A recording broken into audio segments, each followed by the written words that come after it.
Que ce soit le chant d'une lampe ou bien la voix de la tempête, que ce soit le souffle du vent ou le gémissement de la mer, toujours veille derrière toi cette mélodie tissée de mille voix.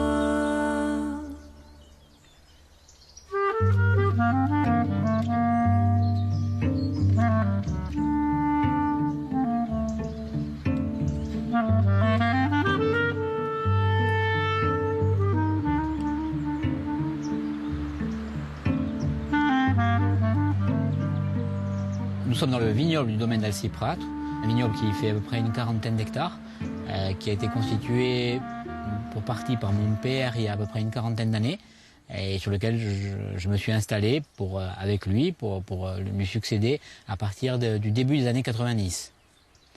Voilà, là ici on est situé précisément dans la haute vallée de la Figarée, là, pas très loin de la forêt de Bonifato, et en même temps pas très loin de la mer, dans une vallée secondaire de la vallée principale de Calvi.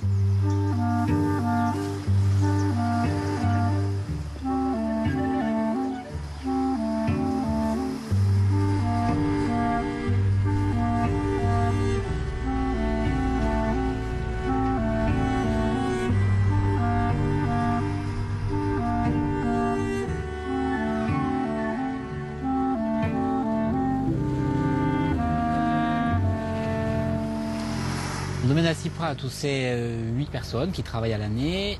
C'est une cave de vinification, de transformation. C'est, j'espère, une image de marque toujours en construction, mais qui commence à exister.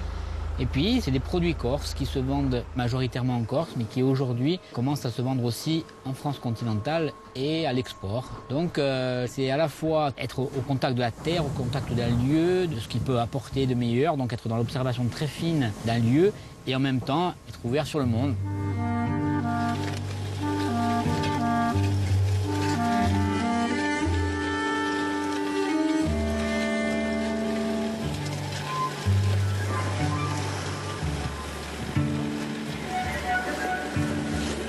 La filière viticole, d'abord, elle est très liée à l'histoire de l'île, notamment l'histoire du XXe siècle.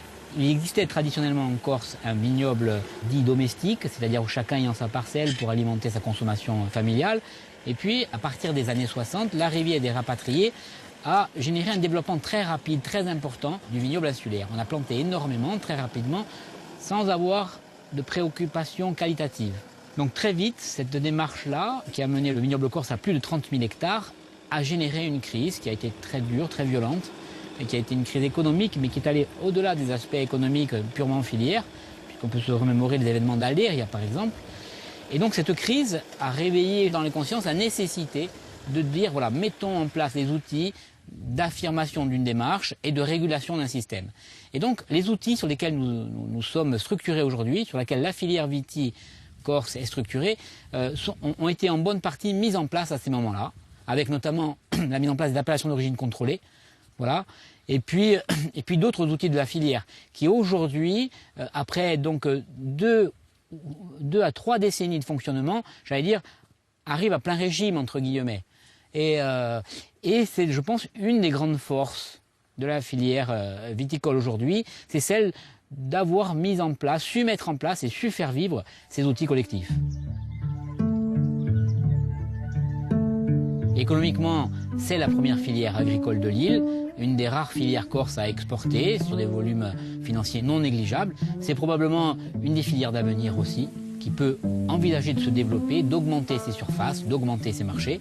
On est des vins un peu originaux, on va sur des marchés de niche, donc ça ne nécessite pas de trouver forcément des marchés considérables. L'enjeu quand même, il est qu'on se confronte à un marché qui est devenu mondial et on est un petit vignoble avec une notoriété relativement faible, avec des volumes faibles aussi, même s'ils sont importants pour l'île. Et là, exister, ça n'est pas toujours simple.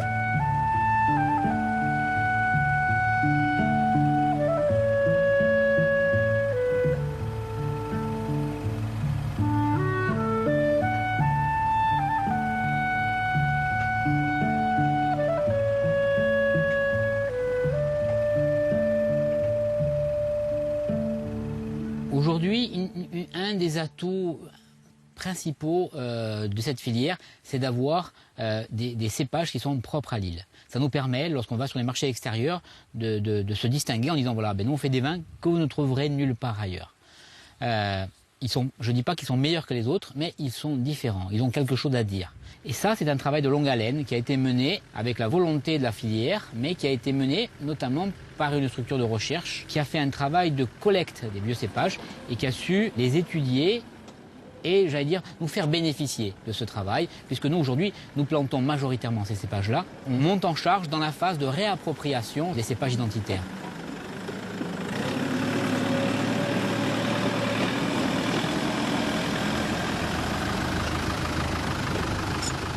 Cette même structure de recherche nous permet à nous d'aller beaucoup plus loin aujourd'hui en étudiant le type de terroir sur lesquels nous sommes. La caractéristique de la Corse, c'est qu'on a une grande variété géologique. Aujourd'hui, le CRVI fait un travail d'analyse de ces terroirs et de l'adéquation cépage-terroir qui nous permet, nous, lorsque nous constituons nos vignobles, lorsque nous plantons nos vignes, de trouver une adéquation optimisée entre les variétés que nous utilisons et donc les sols. Donc ça, c'est un travail aussi qui a un impact considérable dans la démarche de qualité qui est la nôtre aujourd'hui. Bon. Allez, maintenant on va faire le trou. C'est vrai qu'il y a une couche de terre noire assez généreuse. Ah, c'est assez bizarre. Donc, tu vas voir le trou qu'on a fait. Ah, ça fait un moment qu'il a été fait. Hein. D'accord. Mais et là, tu vois que tu as des, tu vois que tu as beaucoup d'argile dans cette terre, hein, à ce niveau-là. Ouais. Là, tu as un premier horizon noir, et ensuite tu as des arènes granitiques avec ton argile à l'intérieur. Hein. Ouais. Donc ça veut dire que l'eau est restée quand même à l'intérieur là, hein, et qu'elle a dégradé les granites. Hein. Ouais. Donc ça veut dire qu'à partir d'ici, il y a beaucoup moins de facilité d'infiltration de l'eau, c'est ça? Elle reste un peu, ouais, elle reste dessus, mais par contre, ça donne des argiles qui sont bonnes pour la vigne. Hein. La vigne, on a besoin d'argile quand même. Hein. Et là, c'est tout ton horizon argileux, tu vois. Ouais. À partir de là, jusqu'ici, c'est de l'argile. Hein. De l'argile quand même assez pure, hein, mélangée au granit, à l'arène granitique. Hein. D'accord. Donc ça veut dire qu'il va falloir que tu travailles ton sol un peu en profondeur. Ah là, il faut que je travaille en profondeur. Ouais. Que j'arrive à décompacter ça. C'est ça, exactement. A priori, cet horizon-là, la vigne ne passera pas à travers. Non, il y a trop d'argile pour qu'elle passe à travers. Il faut vraiment la décompacter pour que les racines puissent trouver son eau à l'intérieur. Mais par contre, les argiles qui sont là ont lié la matière organique, ce qui fait que le pied va pouvoir... il y a très peu d'amendement qui sera fait et le pied va pouvoir prendre les minéraux qu'il lui faut. D'accord. Ça, c'est la partie de l'argile qui a été dégradée par l'humidité. C'est ça. Par l'humidité. Exactement. La matière organique. Exactement. D'accord. Exactement. En fait, tu as le socle granitique qui est dessous. Ouais. Le socle granitique s'est altéré en sable jusqu'ici. Ouais. Et ici, c'est la partie végétale qui s'est dégradée sur place, d'accord, qui vient un peu du haut, qui a glissé, qui s'est posé par-dessus. Le premier horizon va bien donner de la matière organique à la plante. Et ici, ça va donner des éléments minéraux. Ça dépend ce qu'on va mettre dessus comme cépage. Toi, tu aurais vu quoi, a priori, sur un sol comme ça? Sur un sol comme ça, on va avoir plus de rouge parce qu'il a tendance à flétrir, hein, d'accord. Chaque arête, donc tu vas pouvoir travailler ton flétrissement sur ce cépage-là. Par contre, si tu peux mettre du vermentine, une structure comme ça du sol va apporter au vermentine du gras et vraiment des arômes fruités. Ce qu'on connaît. Tout naturel, ce qu'on connaît. En balagne sur les vermentines qui sont sur les arêtes. Exactement. D'accord.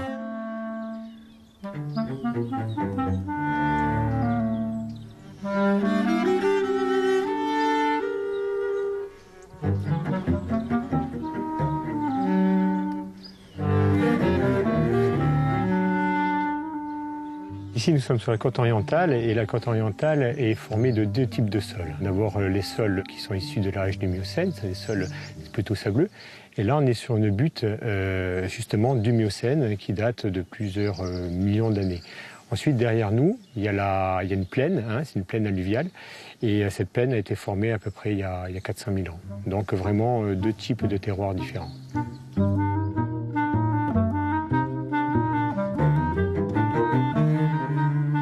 C'est une collection qui regroupe 21 cépages et ce sont des cépages qui ont été redécouverts sur toute la Corse depuis à peu près 30 ans par la station d'expérimentation. Dans ces 21 cépages, il y en a 10 qui sont endémiques, donc on ne trouve qu'en Corse. Et ce sont des cépages qu'on étudie et qui rentreront plus tard dans les cahiers des charges des appellations pour faire la typicité des vins de demain.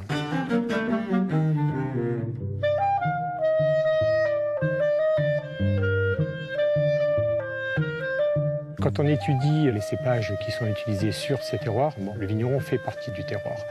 Mais ça permet aux vignerons d'exprimer toute la possibilité de ces cépages. Ça donne une originalité à ce vin, donc une typicité. Ce qu'on recherche actuellement, vraiment depuis le début de notre formation, c'est mettre l'accent sur la typicité, l'originalité des vins corses, ce qui fait sa valeur ajoutée.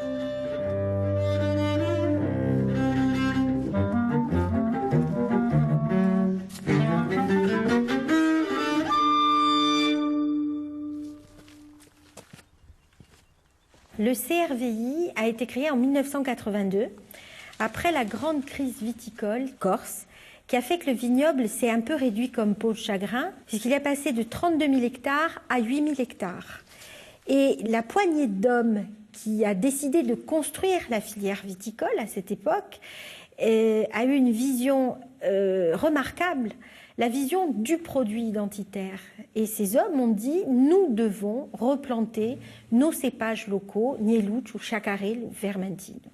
Ils ont à la suite décidé de créer le Civam Viti. Le Civam Viti, c'est l'ancêtre du CRVI, pour les accompagner dans l'acquisition de références sur ces cépages. Et une des premières missions du CRVI, ça a été de partir comme ça dans le vignoble, de faire une espèce de chasse au trésor. À l'époque, on ne savait pas que c'était véritablement des trésors, on le pressentait, pour aller récupérer des plants de vigne de façon à pouvoir restructurer le vignoble tel qu'on le connaît aujourd'hui. Des plants de vigne que le CRVI a assainis.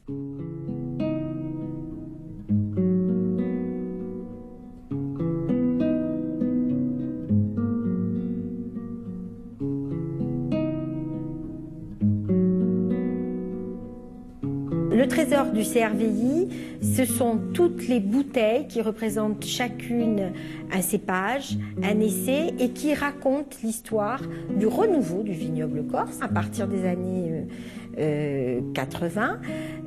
Chaque bouteille est liée à un cépage, à une technique de vinification, à des questions que se posaient les vignerons.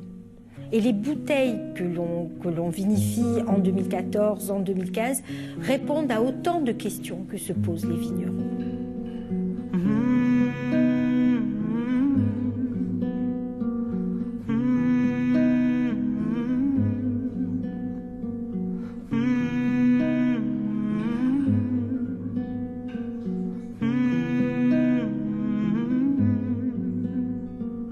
Au CRVI, tout le patrimoine viticole est conservé, donc que ce soit les cépages, les clones de cépages, mais également les levures et tout ce qui va concerner aujourd'hui la cartographie des terroirs.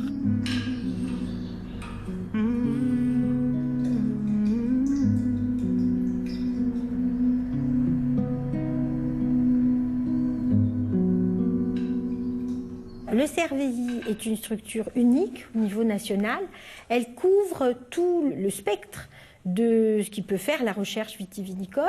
Donc on a un pôle caractérisation et valorisation des terroirs, un pôle cépage et stratégie de pilotage du vignoble, un pôle technique de vinification et qualité des vins et un pôle microbiologie, maîtrise des fermentations.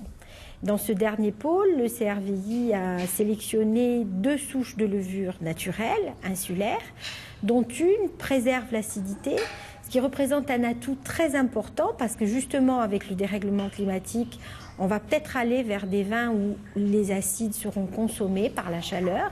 On aura besoin de produits tendus et cette levure peut tout à fait répondre à cette problématique.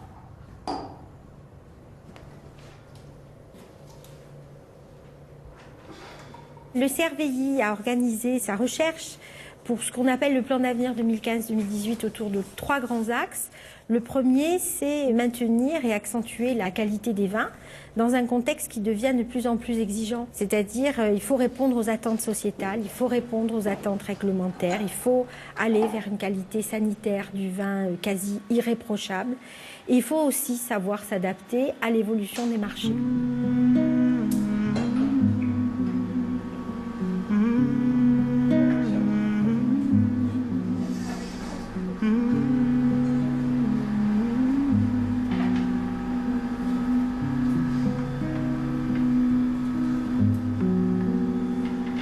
deuxième axe de recherche, c'est concevoir des modes de conduite au vignoble qui soient durables. Donc ces modes de conduite, la première priorité, dirais-je, c'est limiter les intrants. Donc les intrants, c'est par exemple les pesticides, les insecticides, etc. Tout ce qu'on peut rajouter d'exogène au vin. Deuxième item, c'est favoriser les luttes alternatives. Et puis enfin, il faut aussi essayer de gérer la contrainte hydrique. L'eau est une ressource très rare, qui va devenir de plus en plus rare. Il va falloir apprendre à la gérer. Troisième grand axe de recherche, c'est tout ce qui est l'adaptation au changement. Que le changement provienne du climat, avec le dérèglement climatique, dont on nous rebat les oreilles assez suffisamment pour qu'on en soit tous conscients. Et puis, adaptation aussi aux maladies émergentes. On a l'épisode tout récent de Xylella fastidiosa, tous en tête. Et puis, adaptation aussi à l'érosion. Et ça va toucher particulièrement les terroirs. Ah, Bonjour. ça va? Et vous? Très bien. Bon, alors, Donc, ce prélèvement. la cuve 45. 45, 44, 50 hectos. On va partir sur l'AOP blanc. Hop. Le plan de cave, je l'ai vu, il est affiché. Exact. Pas Ouais. de souci. Je mets une échelle et j'ouvre le chapeau. Allez. Hein? Ok. Allez, je récupère une échelle, je vais en prendre une là-bas.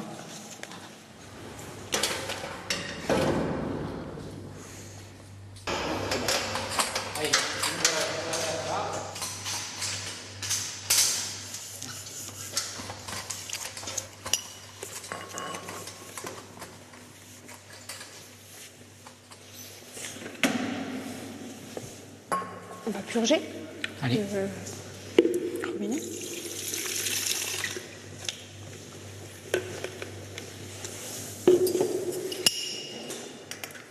Tu fais attention de ne pas trop aérer le vin quand tu le prends.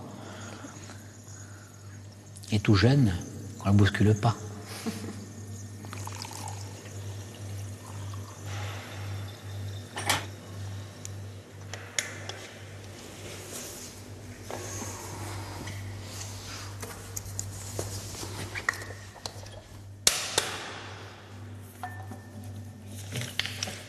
À vous, s'il vous plaît. Donc, quand on est bien d'accord, Oui. là, il n'y a que le prélèvement de blanc qui a été fait. Oui. C'est ça, il est La récapitulé. prochaine dégustation, quand vous êtes prêts, vous présenterez le reste de la...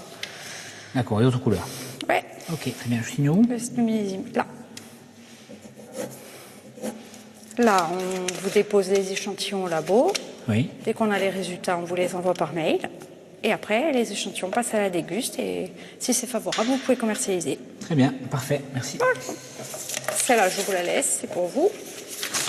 Ça, c'est pour moi. Le GIAC, c'est un organisme qui est né à la suite des événements d'Alegria, à la demande des professionnels viticoles corses qui ont vraiment noté un réel besoin d'orienter la production des vins corses vers la qualité et de se regrouper dans un organisme professionnel qui allait mettre en place la valorisation des signes de qualité corse. Donc c'est un organisme qui regroupe tous les signes de qualité d'appellation d'origine contrôlée, avec l'appellation patrimoine, Ajaccio, le muscat du Cap Corse, l'appellation Corse et les appellations micro-régionales, Calvi, Sartène, Porto Vecchio, Figue, le coteau du Cap Corse et Ajaccio. Le B15, c'était un faux ou c'était un... Non, ouais, c'est un faux, le B15. Bon, d'accord. Donc du coup, on n'a pas eu d'avis défavorable sur cette dégustation. Tout est passé. Oui. D'accord. Juste une question, Jannick. Combien on avait de volume présenté 19 200 hectos. D'accord. C'est une structure qui est constituée de 6 personnes, avec 2 personnes au niveau administratif, 3 chargés de mission et 1 personne à la direction. Les vins corses, bonjour. Le GIAC est financé exclusivement par les professionnels. En aucun cas, c'est un organisme qui fait l'objet de subventions. Le principe de l'appellation d'origine contrôlée, c'est un principe de volontariat. n'adhèrent à l'appellation d'origine contrôlée que les professionnels qui le souhaitent. Si un producteur veut pouvoir utiliser le label AOC, il doit se soumettre au contrôle, il doit payer le contrôle et il doit obtenir le label.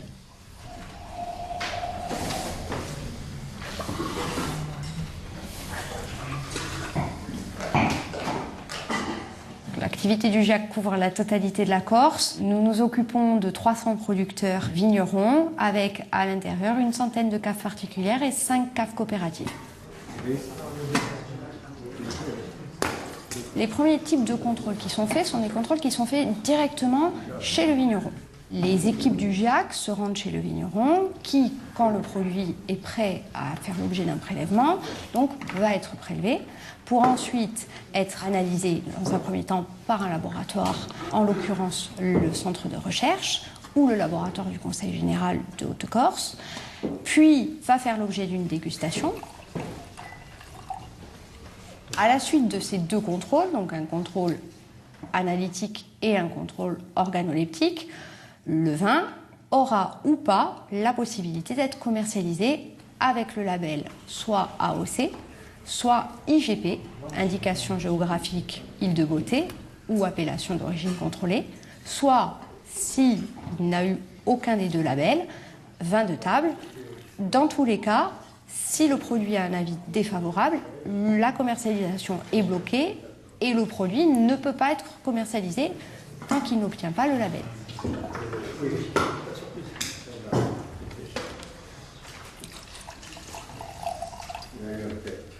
L'appellation d'origine contrôlée, c'est la base d'une filière qui est structurée, dynamique, qui commercialement souhaite aller de l'avant, s'ouvrir à des marchés porteurs, à l'export, puisque c'est souvent grâce à l'obtention des labels qu'on peut s'ouvrir vers de nouveaux marchés et principalement vers des marchés à l'export, type GMS, etc. On y va, on fait un tour de table des notes comme d'habitude. On commencera par Nadine, on terminera par Michel et on voit ensuite les avis favorables ou défavorables. À 5, 2, 3, 4, 5, à 5, 3. à 9, 3, 2, 3, 3. favorable. Et enfin à 10, 3, 3. favorable. Voilà, je vous demande de signer en face de votre nom et je récupère vos feuilles de notes, s'il vous plaît. Merci.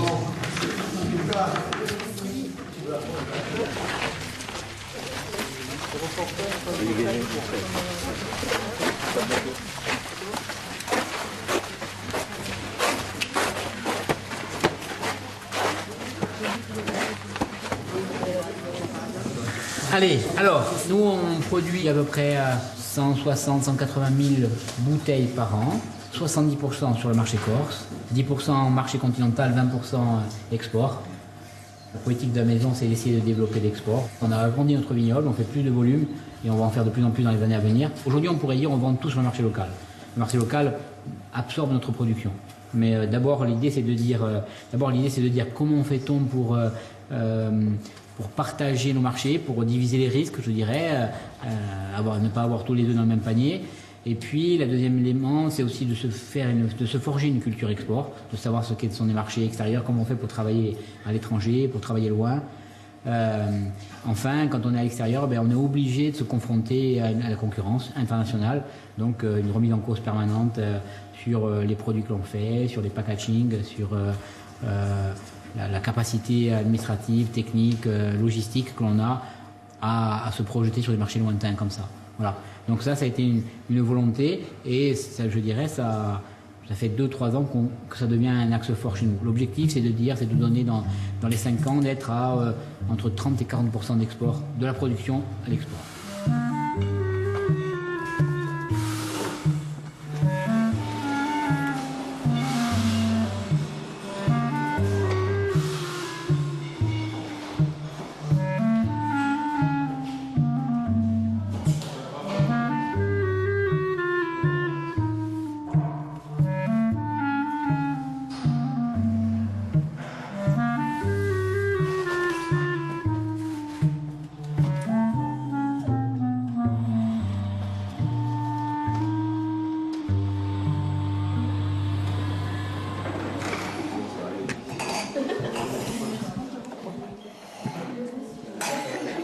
Aujourd'hui, faire le métier de vigneron, ça veut dire beaucoup goûter, partout où que l'on aille. Ça veut dire se déplacer plusieurs fois par an dans d'autres vignobles de France ou à l'étranger pour voir ce qui s'y fait.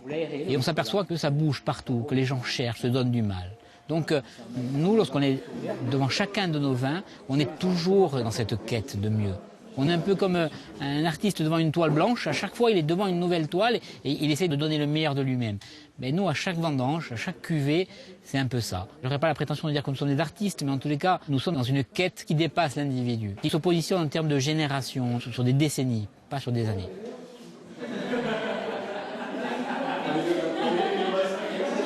L'affirmation d'un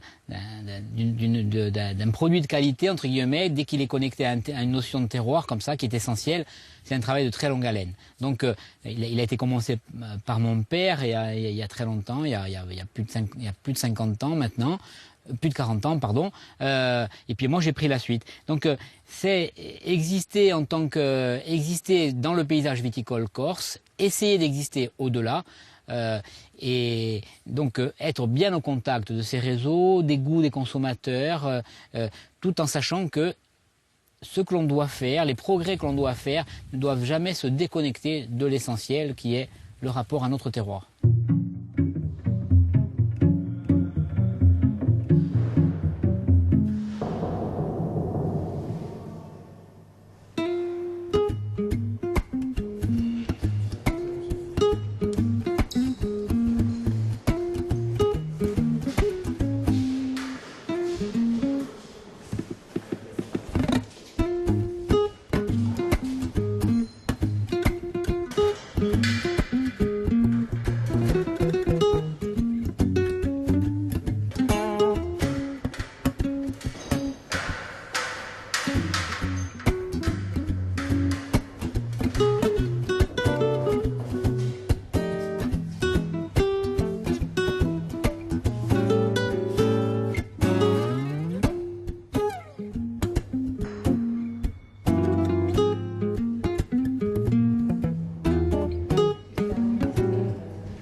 Vers là-bas.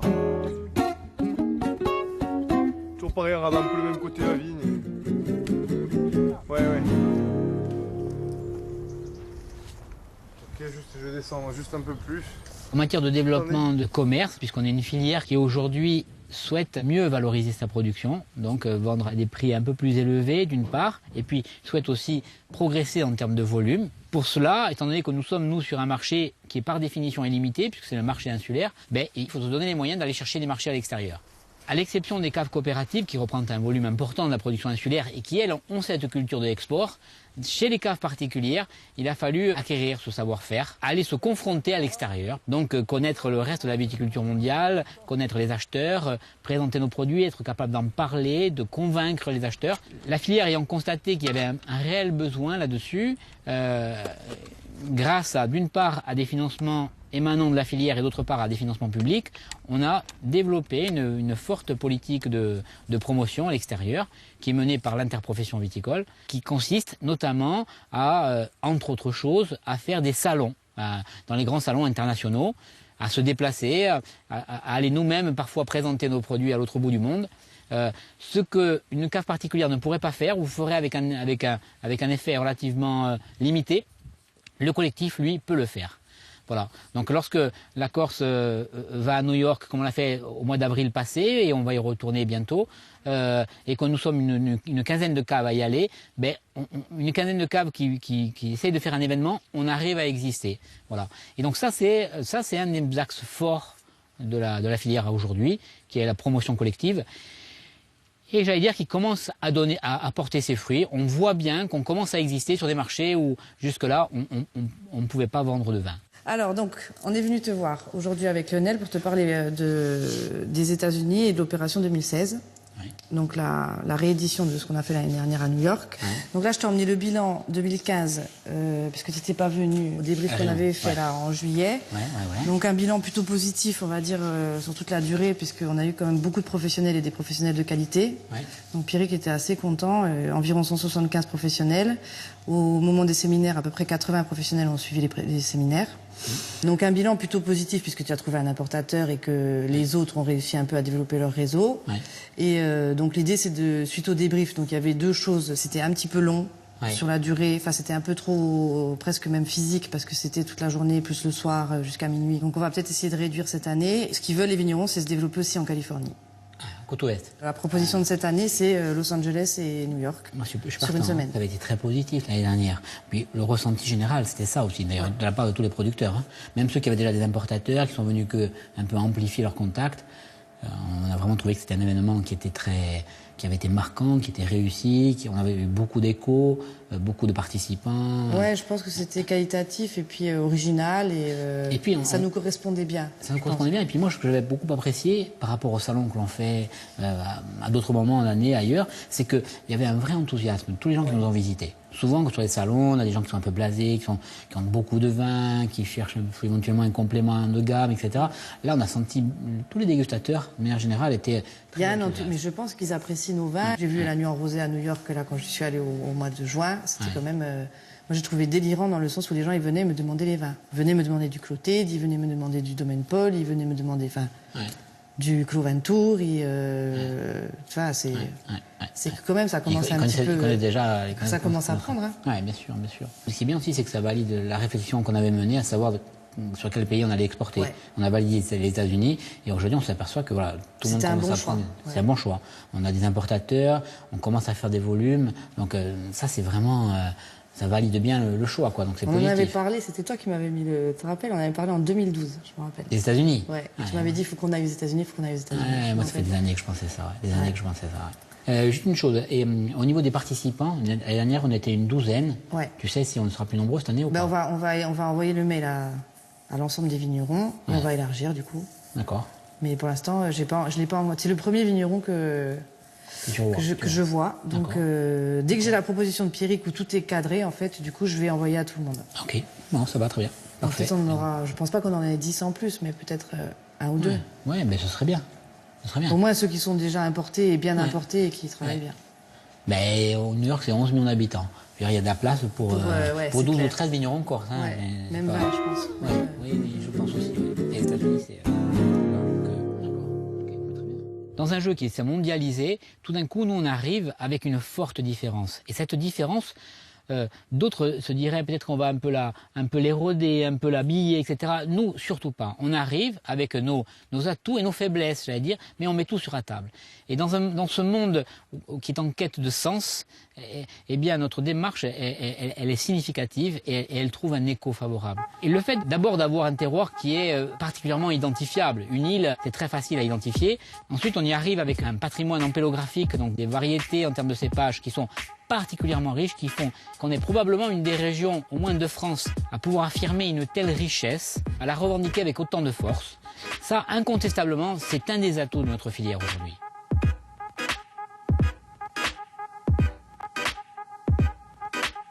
Une interprofession, c'est la réunion dans un même groupement des producteurs et des metteurs en marché. L'une des missions premières, c'est qu'on définit une stratégie d'action technique, économique, promotionnelle.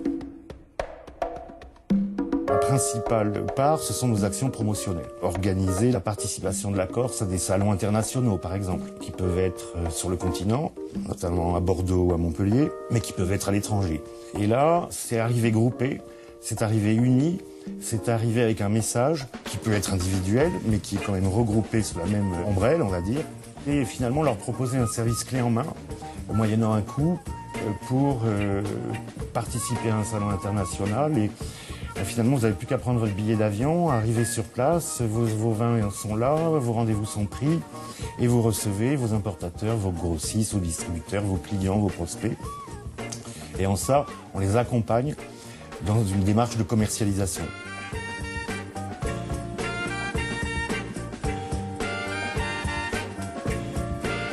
C'est plutôt enthousiasmant d'emmener avec soi 10, 20, 30 vignerons aux quatre coins du monde pour qu'ils trouvent des débouchés et qu'ils reviennent avec des contrats et qui pérennisent ces contrats.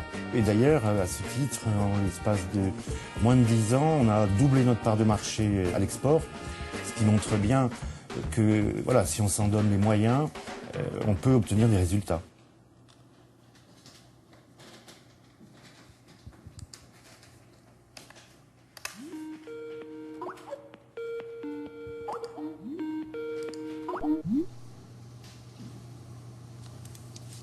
C'est bon? Coucou. Salut, ça va? Ça va et toi? Écoute, très bien. Il est 17h30 à Hong Kong. Tout va bien. C'est bientôt la fin de la journée. Ouais. Bon, alors quoi de neuf? Écoute, pas mal d'occupations, pas mal de dossiers en cours. Notamment là bientôt le déménagement du bureau. Ça va être un peu plus grand. J'aurai un coach direct aussi spécialisé, si tu veux, dans l'import-export depuis 30 ans à Hong Kong. Donc quelqu'un qui est vraiment dans le business. Donc ça c'est bien et on a pas mal de synergies parce que c'est aussi, il fournit pas mal d'hôtels, de restaurants. Donc on a pas mal d'échanges de contacts. Donc voilà, il faut s'organiser pour tout ça et surtout pas mal dans les salons qu'il faut prévoir pour l'année 2016. Ok, j'ai vu passer quelques mails là sur Vinexpo. Ouais. Les dates c'est bien 23, 24, 25 mai. Oui, c'est ça. C'est chaud parce que la nuit du millésime c'est la semaine d'après, donc mais bon je viendrai je pense. Hein. Il faudrait, ouais, ça serait cool. Vraiment, il y a un vrai besoin. Et la dernière fois, ça avait été quand même un peu le rush. Et c'est dommage parce que Hong Kong, c'est le rendez-vous du vin. Et surtout, je pense qu'on aura de plus en plus de monde parce que maintenant, ça fait 200 ans qu'on est présent en Asie, qu'on a nos clients, qu'on a déjà des importateurs, qu'on va inviter aussi. Donc, on risque d'avoir quand même pas mal de monde sur le stand. Dans 2 semaines, je pars en Chine, à Pékin, à Chengdu, voir 2 voire 3 importateurs à Pékin. Et ensuite, notre importateur à Chengdu. Et ensuite, je vais en Malaisie le week-end d'après, à Kuala Lumpur, pour 3 jours, parce que notre importateur en Malaisie organise une foire. Et après, c'est fini. Ça me fait 2 week-ends, ouais. Il y en a un qui le fait, je te disais, l'importateur, il fait des soirées un peu rosées, mais c'est pas du tout organisé, quoi. Je suis avec Vincent. Tiens, il y a Sylvain. Salut Vincent. Salut Sylvain. Ça va? Ça va et toi? Ça va, nickel. Enfin, je te vois pas, là. Pardon. Bon, dans 2 secondes, parce que j'avais demandé de me faire des corrections sur des chiffres. Dans le plan d'action promotionnel qu'on met en place tous les ans, il est important d'avoir 3 axes. L'export, le national et le local. Parce que c'est un plan d'action complet qui répond à la demande de l'ensemble des vignerons. Parce que pas tous les vignerons ont la production pour exporter. Donc il faut aussi répondre à la demande de tout le monde parce qu'on est au service de l'ensemble des vignerons. On réfléchit avec les vignerons en fait, parce que c'est eux qui vont nous dire on a besoin de se développer dans tel pays, dans tel pays. Moi je vends un petit peu aux États-Unis, mais j'aimerais bien augmenter mes ventes, donc ça serait bien qu'on fasse une action collective là-bas. Bon après il faut choisir les pays, on étudie quand même les marchés, parce qu'il y a des marchés où on pense que c'est pas forcément intéressant d'y aller, ils sont pas assez matures. On essaie quand même de faire des actions dans des endroits où les vins, nos vins, sont potentiellement, je dirais, intéressants pour le consommateur. Parce que, par exemple, aux États-Unis, les consommateurs sont très ouverts. Ils ne sont pas cantonnés sur des catégories de vins, Bordeaux, etc. La Chine, c'est plus compliqué. Parce qu'ils ont été un peu formatés Bordeaux, ils boivent que du rouge, ils ne sont pas très connaisseurs, etc. Donc là, le travail est plus difficile.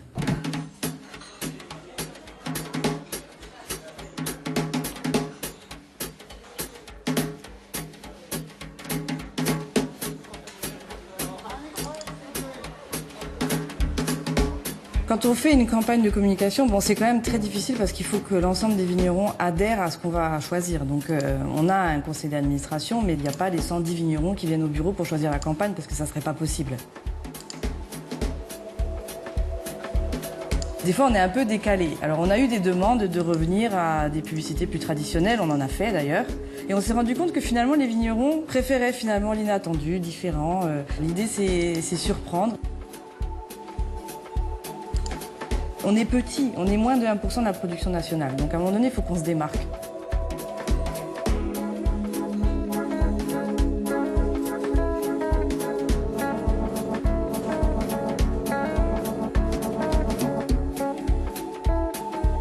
On a des cépages endémiques, on a un climat spécifique, on a une géologie particulière. Notre signature, c'est vin de Corse forcément inattendu. Voilà, et je trouve que ça résume bien parce qu'on a gardé cette signature parce qu'elle nous colle un peu à la peau. On est forcément inattendu. Quand on boit un vin corse, on va pas boire un... C'est vraiment... c'est différent parce que tout est différent.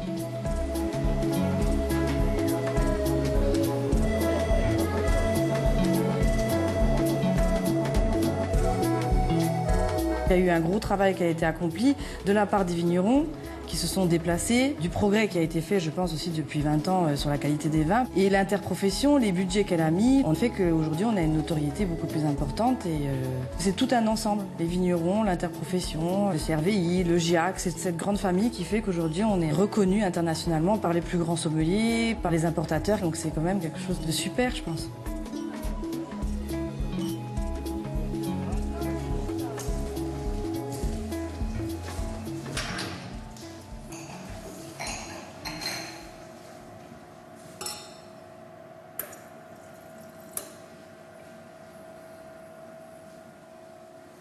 Voilà, vous goûtez le fiume secco rouge.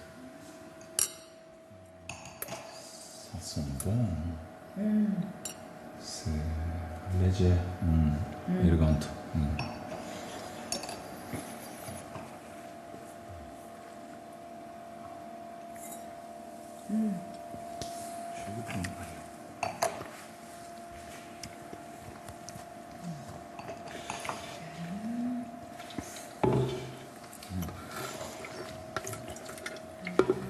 Vous avez déjà visité au Japon?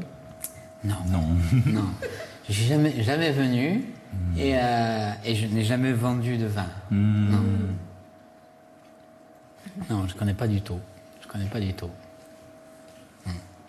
Il faut que j'y aille. Il faut que j'aille voir. Il faut que je vienne. Mais dans votre activité, vous vendez beaucoup de vins corse. Oui. Ah, d'accord. Et pourquoi? Parce que vous aimez? Pourquoi? Pourquoi le vin corse en particulier? Parce que au Japon, on peut acheter beaucoup de Bordeaux, Bourgogne, Champagne, Alsace, Côte-d'Or, Vallée de la Loire, mais un petit peu de vin de Corse. C'est difficile. Ouais, c'est difficile, ouais. Mais très intéressant, vin de Corse. Ouais. Donc, je viens d'ici. Oui. D'accord. Demain, je vais visiter Giudicelli. Giudicelli, oui. Giudicelli, oui. Après-midi, Chronicologie. Oui. Cap Corse. C'est bien. C'est bien. Oui. Après-demain, Ajaccio. Ajaccio. Ustricino. Alzetto, Abatucci, Peraldi. Ustricino. Ah, Ustilicione. Oui. Et Perolongo. Et Perolongo. Oui. Oui. C'est bien. Vous voyez beaucoup de monde. Oui. C'est bien. Si on développe, on retiendra que la recette aura été la bonne. Aujourd'hui, on y croit, cette recette. Et on arrive à développer. Tant que les marchés seront intéressés par ce type de produit et qu'on vendra nos vins et qu'on pourra développer nos vignobles, cette filière, et qu'on aura un accueil que l'on sent aujourd'hui positif, qui nous fait chaud au cœur, j'allais dire, qui nous conforte dans notre démarche, bien, on continuera sur cet axe-là. Le jour où le marché mondial voudra des vins standardisés, sans âme, ben, on sera à côté de la plaque. Aujourd'hui, c'est exactement le contraire qui se passe. Messieurs, dames, vous connaissez le domaine d'Asie Pratou? Oui, on connaît un peu, oui. Vous avez déjà dégusté nos vins ou... Non. Donc je vais faire une petite présentation quand même. Donc, sur la domaine d'Asie Pratou, nous avons 3 gammes. La gamme Fiume Secco, en 3 couleurs, blanc, rose et rouge. La gamme Piemonte et la gamme Loghi. Donc la gamme Fiume Secco, c'est une des plus faciles à boire. Voilà, c'est fruité, c'est des vins qui sont assez vifs. Et sur la gamme Piemonte, ça c'est une gamme qu'on a créée pour les restaurants, donc il y a un peu plus de gras en bouche et un peu plus de longueur.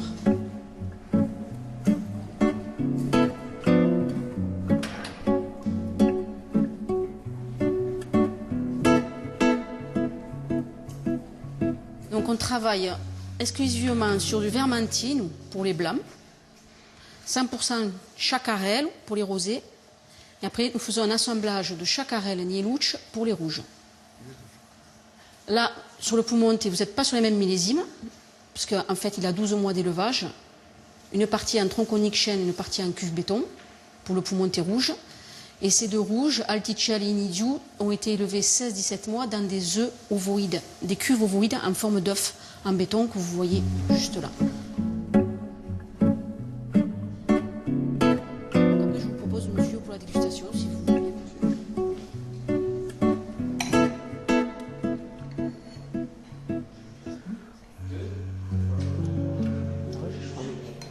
Aujourd'hui, il y a d'autres filières agricoles qui observent ce qui se passe dans le viti. Parce que c'est vrai qu'on est probablement celle qui est la plus structurée et la plus développée. Par exemple, le fort développement qu'on a eu ces dernières années des nouvelles AOP qui se sont créées, comme le miel, la farine châtaigne, le brooch et la charcuterie, et plusieurs qui sont encore en cours de conception.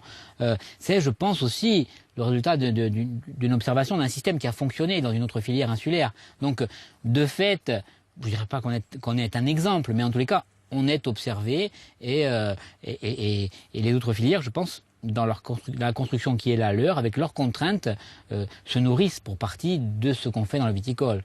Voilà.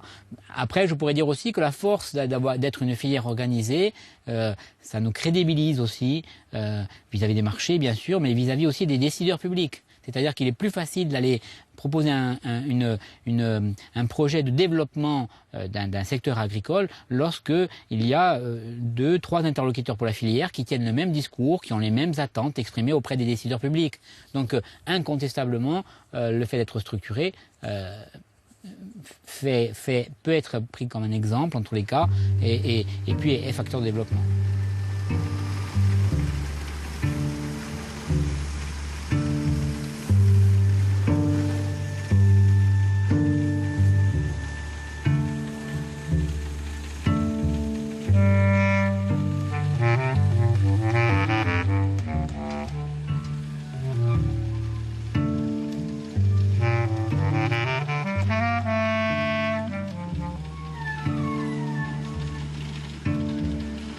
Vivre encore dans un pays où le développement économique n'est pas toujours une chose facile, en plus en zone vraiment rurale, dans l'agriculture, c'est des paris qui ne sont pas toujours simples.